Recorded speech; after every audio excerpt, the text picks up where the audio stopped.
I'm joined from California by Charis E Kubrin. She is a professor of criminology, law, and society at the University of California in Irvine. I'll give you a shot at it. What's behind the spike, do you think? Well, I wish I had the answer. That is a very difficult question. And as was said, criminologists and others were scrambling to figure out what the big cause is. But I think before we rush to the why questions, we need to step back, take a breath, and really do the service of understanding what these numbers mean. And so far, I've seen a lot of sort of one of two responses, either panic, oh my goodness, these rates are up, homicide rates are up, nearly 11%. We need to double down on our law enforcement efforts. We need to crack down.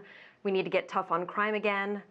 The other extreme I've seen recently, though, is one of more dismissal or denial, which is, I think, also problematic, where people are saying, this increase did occur, but it's just a statistical anomaly or a blip. And I don't really believe either of these two reactions or responses is the right one. Well, let me also get your thoughts. This is a political season, and this can be a political football. How does that factor into all of this? Right, and I think that was evident by the fact that the report was released on Monday, the day of the presidential debate. And the number one concern I had as a criminologist was, please, I hope these crime figures do not become politicized, because that really thwarts our ability to understand what's happening in the country. So to the extent that the numbers become politicized, I think we're doing a major disservice to understanding crime and crime trends in this country. Now, Jim pointed out that there are seemingly more guns on U.S. streets every year. So is it really a gun violence problem, do you think? Part of it is that it's a gun violence problem. I mean, when over 70% of all homicides involve firearms, there's no way you can deny that firearms play a role. Of course, the question is, what role do they play?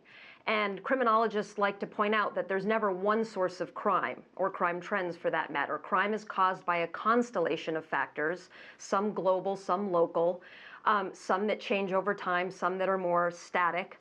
And really, gun violence is important, but it's one part of a number of other factors at play here, I believe. And there's so much mixed around here, and I want to talk to you about one of the issues that we've seen in the past few years. We've seen the rise of groups like Black Lives Matter protesting police killings of black men and women. How much of this is tied to a lack of trust in local police departments? Oh, I think that's key. I think what's going on is you have a breakdown in some cities of police-community relations, and that really does hurt, in particular, the crime of homicide. For example, police completely depend on community members to solve homicides. Without the cooperation of witnesses and others in the community that may know something about what happened, it's really tough for the police to do their job.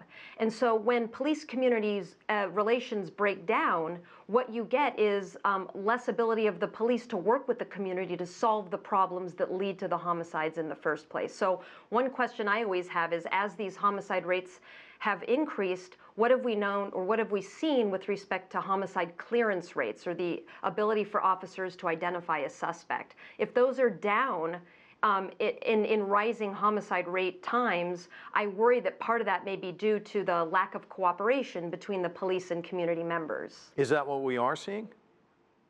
I think in some cities we are seeing examples of that. I do think in some cases what you find is police are not seen as trustworthy, are not seen as viable in terms of providing solutions to problems. And this is, by the way, rightly or wrongly, but this is the perception, and perception is reality for many.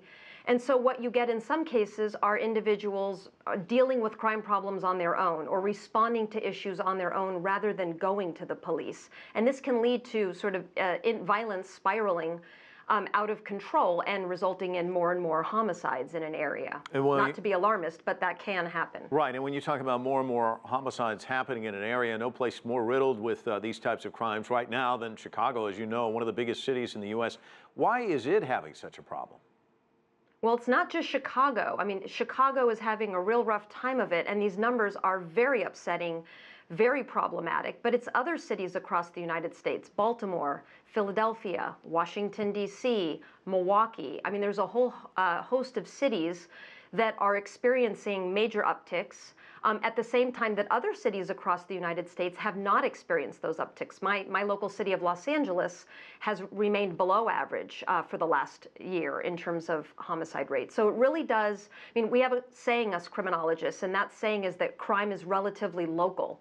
And so it really does pay to move beyond these national statistics, figure out what's happening in cities across the United States, and then going even one step further, which is once we've identified the cities where this is occurring, burrowing down to the neighborhoods, because we know that homicide and other forms of violence disproportionately occur in certain city neighborhoods compared to others. So what is happening in those communities? So you brought up Los Angeles. What's happening there? I mean, are there things that are happening in these cities where we see the numbers are not so bad, where they have proven crime-fighting strategies that could be translatable to some of these other cities where they're having to combat this problem?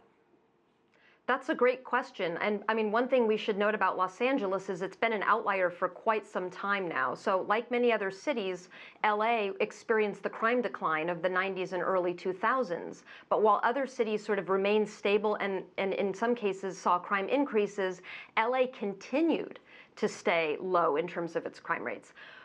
The debate is, of course, what causes this? And criminologists, politicians, police officers, all of those involved have different theories, everything from police community relations to changing practices on gang violence and gang reduction units, to the economy, to housing. I mean, there's just a whole host of factors that play into it. And depending on who you ask, unfortunately, you might get a slightly different answer. It's very difficult to pinpoint the causes of any increase or decrease, especially when it's a 1 to 1 year increase or decrease. So it's very, very difficult at this point to say anything nationally about the cause, because it's just a 1 year increase that we're focusing on here. Right, but something we should keep our eye on, and it is complicated, there's no doubt about it. Charis E Kubrin joining us from Irvine, California. Thanks so much.